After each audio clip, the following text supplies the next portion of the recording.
ऐसे ही हर रोज नए नए गाने का डीजे ट्रैक म्यूजिक सुनने के लिए सब्सक्राइब करें हमारे चैनल को और इस बेल की घंटी को भी दबाएं।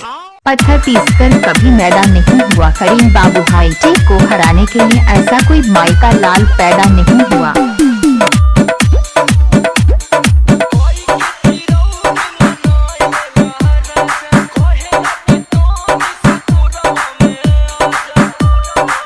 तार नाम का है डीजे करीम।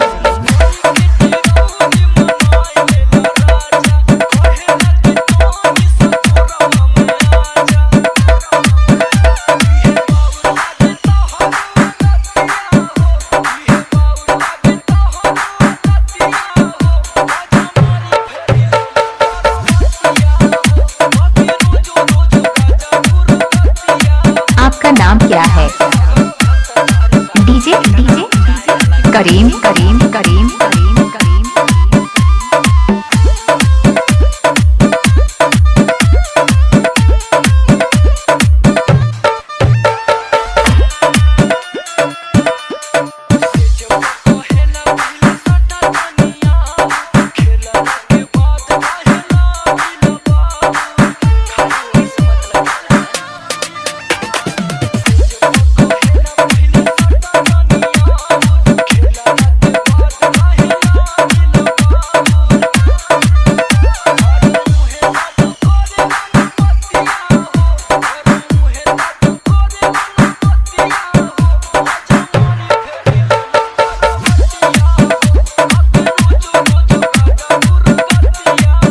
करीम बाबू का मोबाइल नंबर 8433605774।